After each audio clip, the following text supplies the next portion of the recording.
Assalamualaikum warahmatullahi wabarakatuh. Akhirnya, rahasia sumur Barhut yang disebut dalam hadis Rasulullah Shallallahu Alaihi Wasallam terkuak.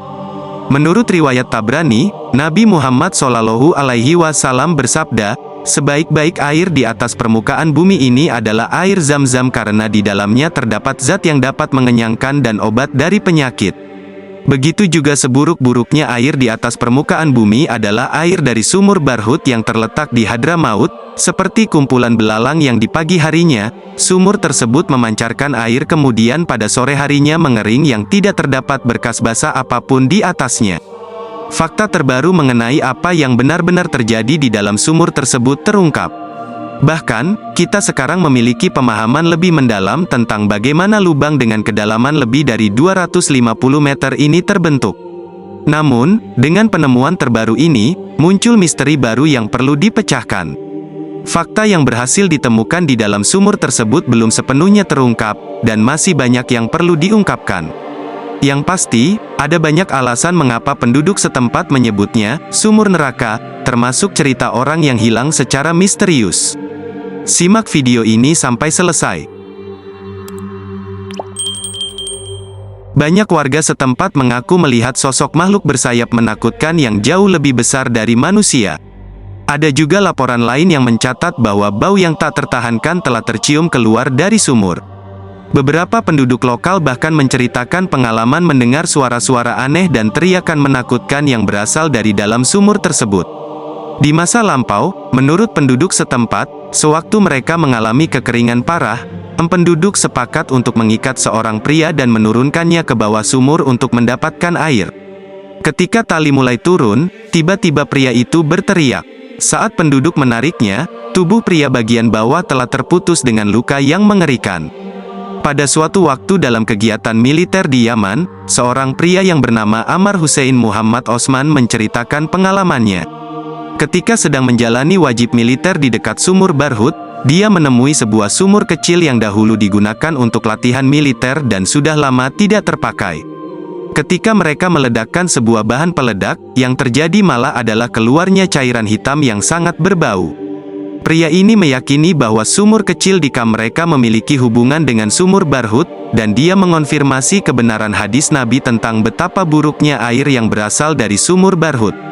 Pada abad ke-13, seorang musafir dan sejarawan muslim bernama Ibu Al-Mujawir mencatat kisah tentang munculnya sumur Barhut. Ia menghubungkan pembangunannya dengan Raja Syadat bin Ad, yang terkenal karena memerintah semenanjung Arab setelah peristiwa banjir zaman Nabi Nuh. Raja ini juga dikenal sebagai pembangun negeri Iram yang hilang, sebuah kota legendaris yang terkubur di bawah pasir dan dianggap sebagai versi Atlantis dari negeri pasir. Menurut Ibnu Al-Mujawir, Raja Sadat melakukan penaklukan dan ekspansi wilayah ke arah timur Yaman, sampai dia mencapai suatu tempat terpencil dan gersang yang tidak memiliki sumber air. Akhirnya, raja ini memutuskan untuk memerintahkan penggalian sistem sumur dan infrastruktur perairan yang besar. Bahkan, menurut catatannya, proses penggalian ini dilakukan oleh sekelompok jin yang diarahkan oleh sang raja. Tidak berhenti di situ, seiring berjalannya waktu, Raja Sadat memutuskan untuk mengirimkan semua orang yang harus dipenjarakan ke tempat ini, baik manusia maupun jin jahat. Dari situlah tempat ini mulai dikenal sebagai penjara para jin. Misteri yang mengelilingi tempat ini menjadi semakin mendalam. Akhirnya, pada tahun 2013, perusahaan yang dikenal sebagai Desert Line memutuskan untuk mengungkap misteri yang telah menyelimuti sumur Barhut selama ribuan tahun. Mereka memutuskan untuk menjalankan eksperimen dengan mengikat seorang pria ke derek dan memasang kamera video di tubuhnya. Setelah mencapai kedalaman 100 meter, pria tersebut tiba-tiba berteriak dan segera ditarik kembali ke permukaan. Pria tersebut menjelaskan bahwa geometri dinding mulai bergeser dan tampaknya mendekat ke arahnya. Sayangnya, rekaman video yang terpasang di tubuhnya hanya menunjukkan gambaran gelap. Kemudian, seorang YouTuber yang memiliki saluran bernama Hadramaut mendapatkan ide untuk membuat konten dengan menurunkan drone ke dalam sumur tersebut. Dia mengusulkan bahwa mengingat selalu muncul masalah ketika manusia dimasukkan ke dalam sumur, mengapa tidak mencoba dengan memasukkan drone yang dilengkapi dengan kamera ke dalamnya.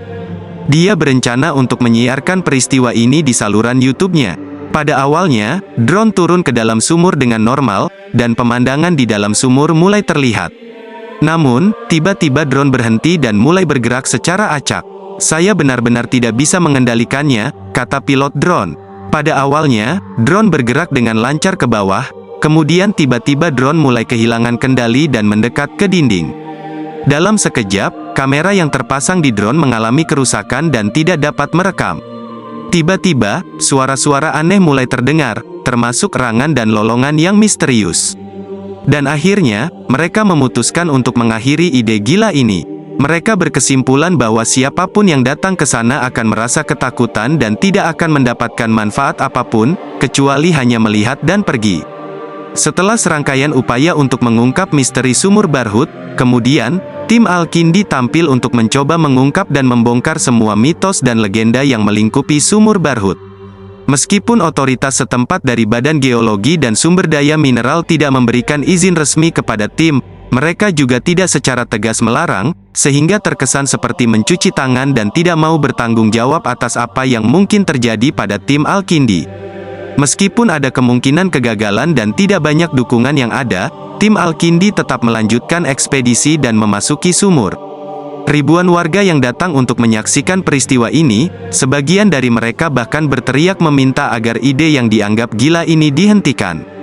Al-Kindi telah mengikat dirinya di tengah lubang sumur dengan beban seluruh misteri dan legenda yang mengitari lubang itu.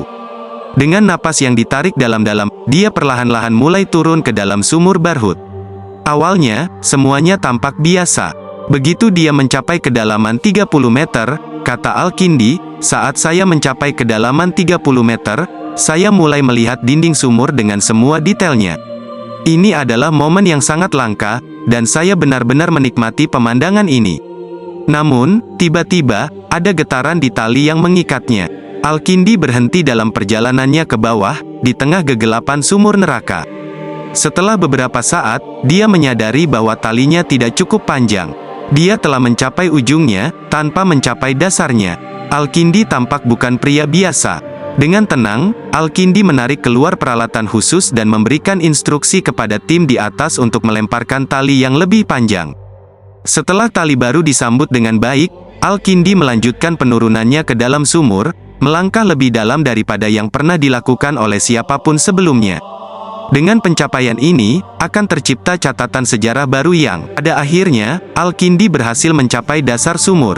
Perjalanannya tidak terputus. Di sana, dia melihat bahwa dinding-dinding sumur tidak rapat, terdapat banyak lubang dan mata air yang memancar. Al-Kindi tidak diserang oleh roh jahat, dan dia juga tidak menghilang ke dimensi lain. Sebaliknya, dia ternyata berdiri di lantai sebuah gua yang tampak sangat alami. Di dalam gua ini, ada ruang yang luas dan menakjubkan, dengan banyak formasi gua yang menakjubkan, seperti stalaktit dan stalagmit yang menjulang tinggi sekitar 10 meter. Gua ini juga menjadi rumah bagi berbagai makhluk, termasuk koloni burung, kadal, kodok, dan juga yang agak aneh, yaitu koloni ular yang jumlahnya cukup besar. Yang unik, ular-ular di sini memiliki warna yang transparan. Koloni ular ini cukup banyak, dan Al-Kindi harus berhati-hati untuk menjaga jarak dengan mereka. Namun di dinding gua, ada air terjun yang indah dengan air yang jernih mengalir. Ini jauh dari pengalaman yang menakutkan dan sebaliknya sangatlah spektakuler, kata Al-Kindi. Setelah semuanya terasa aman, seluruh tim memutuskan untuk turun ke dalam gua untuk menyusul Al-Kindi. Mereka menghabiskan hampir 6 jam di dalam gua untuk melakukan penelitian. Kamera mereka tidak mengalami kerusakan, dan mereka berhasil mengambil foto-foto yang menakjubkan di dalam gua tersebut. Di beberapa titik, mereka memang mencium bau yang tidak sedap, yang ternyata berasal dari bangkai unggas. Di dalam gua, mereka menemukan banyak bangkai hewan. Al-Kindi bahkan mencoba minum beberapa teguk air dari dalam sana, dan dengan lega menyatakan, "Saya masih hidup." Sebelum kembali ke permukaan, tim Al-Kindi mengambil sampel air, tanah, batu, dan beberapa bangkai hewan dengan niat untuk melakukan penelitian lebih lanjut dan segera membagikan temuan mereka kepada publik. Ketika mereka keluar dari gua, penduduk setempat terkejut. Mereka diserbu oleh ribuan pertanyaan dan dengan sabar dijawab oleh para penjelajah yang penuh keberanian, bahkan mereka menunjukkan foto-foto yang diambil di dalam gua tersebut. Al-Kindi sangat yakin bahwa penjelajahannya akan menghapus legenda yang telah beredar selama ribuan tahun. Namun masih ada beberapa pertanyaan dan misteri yang tetap tak terjawab. Misalnya, mengapa ada banyak tulang belulang manusia di dalam gua tersebut? Selain itu, beberapa bulan setelah penjelajahan, laporan lengkap hasil penelitian yang dijanjikan tidak pernah muncul dan tim penjelajah tampak menghilang tanpa jejak. Jika penjelajahan itu sebenarnya semudah yang mereka katakan, maka pertanyaannya adalah mengapa hasil penelitian yang dijanjikan tidak diumumkan untuk memecahkan misteri yang telah berlangsung selama ribuan tahun ini. Selain itu, misteri lain yang belum terpecahkan adalah mengapa ada begitu banyak ular di dalam gua tersebut. Ini dapat dikaitkan dengan konsep penjara para jin, mengingat dalam banyak riwayat, ular dikaitkan dengan jin, walaupun dalam bentuk yang tidak terlihat. Semua pertanyaan ini menambah misteri yang harus dipecahkan, termasuk sabda Rasulullah yang mengatakan, seburuk-buruknya air adalah sumur Barhut di Hadramaut. Al-Kindi secara langsung meminum air dari sumur tersebut dan tetap hidup, yang menimbulkan misteri terakhir yang harus dipecahkan. Rasulullah tidak mungkin berdusta, sehingga ini bisa membawa pertanyaan apakah makna sebenarnya dari air terburuk, yang disebutkan dalam sabda Nabi. Kemungkinan besar air terburuk dalam sabda Nabi tidak merujuk secara harfiah kepada air yang berwarna hitam dan berbau busuk. Pada akhir abad ke-1800-an, Theodore dan Mabel Bain, yang baru saja menikah di Liverpool, merencanakan sebuah ekspedisi yang terperinci untuk 15 tahun ke depan. Pada tahun 1893, mereka memulai perjalanan mereka ke Yaman, sebuah tempat yang sangat asing dan terpencil bagi bangsa Eropa pada saat itu. Mereka mencapai pemukiman yang tidak terlalu jauh dari lokasi sumur Barhut. Theodore mengungkapkan, kami merasa cemas apakah kami dapat melanjutkan perjalanan lebih jauh atau harus kembali. Kami ingin segera menjelajahi Hadramaut dan melihat sumur Barhut. Penduduk setempat mencoba mencegah mereka dengan mengingatkan bahwa tempat itu sangat berbahaya, gersang, dan suram. Bahkan, dalam catatan abad ke-10, seorang Muslim Saudi menyebutnya sebagai gunung berapi terbesar di dunia, yang kadang-kadang meletus dengan kekuatan besar dan suara gemuruhnya bisa terdengar dari jarak yang sangat jauh. Theodore dan Mabel Bain mengkonfirmasi bahwa saat mereka mendekati daerah sumur Barhut, mereka mendengar aktivitas gunung berapi dan bahkan dapat merasakan bau belerang dari jarak yang sangat jauh. Mereka berusaha mendekati lokasi tersebut, bahkan telah menginjakkan kaki di lembah yang penuh dengan belerang. Namun, sayangnya, mereka tidak dapat melanjutkan lebih jauh karena daerah sumur Barhut masih dikuasai oleh Kekaisaran Ottoman, yang membuatnya terlarang bagi penjelajah Inggris seperti mereka. Akhirnya, mereka pulang tanpa pernah menjelajahi gunung berapi yang dikatakan sangat besar ini. Ketika membaca catatan Theodore dan Mabel Bain, kita mungkin mempertanyakan apakah ini adalah fakta atau hanya mitos. Mungkin sumur ini sebenarnya adalah kawah vulkanik yang sewaktu-waktu bisa meletus dan menghancurkan sekitarnya? Adakah kemungkinan bahwa air terburuk dalam sabda Rasulullah adalah metafora dari magma atau lava yang mengerikan yang dikonsumsi oleh penghuni neraka, seperti yang disebutkan dalam hadis-hadis? Terlepas dari mitos atau cerita tentang sumur Barhut, pada era modern ini, kita tahu bahwa daerah sumur Barhut adalah salah satu zona tektonik yang paling aktif di dunia. Yaman terletak di pertemuan tiga lempeng tektonik yang bergerak secara konstan, menciptakan samudera dan 11 gunung berapi di wilayah ini. Aktivitas tektonik ini menghasilkan batuan vulkanik dan kerucut sinder yang terlihat di seluruh daerah tersebut. Faktanya, garis pantai Yaman terbentuk oleh aktivitas tektonik, dan ada catatan geologis tentang letusan besar di sekitar sumur Barhut. Bahkan dalam zaman modern, letusan gunung masih terjadi, seperti pada tahun 2007 ketika sebuah pulau dilaporkan hancur oleh letusan tersebut, menewaskan beberapa tentara Yaman yang berada di sana. Pada tahun 2011, terjadi letusan baru yang berlangsung selama 1 bulan dan menciptakan sebuah pulau baru. Inilah yang menjadi misteri setelah penemuan oleh tim Al-Kindi. Mungkinkah sumur Barhut adalah semacam bom waktu, yang sebenarnya adalah gunung berapi super yang saat ini tidak aktif, tetapi dapat menjadi aktif kapan saja di masa mendatang? Mungkin ini adalah makna di balik sabda Rasulullah bahwa air terburuk adalah air dari sumur Barhut di Hadramaut, yang dalam metafora bisa merujuk pada letusan gunung berapi super yang dapat menghancurkan segalanya. Dengan begitu, Rasulullah menyebutnya sebagai air terburuk, meskipun mungkin bermakna lain. Wallahu a'lam bishawab. Assalamualaikum warahmatullahi wabarakatuh.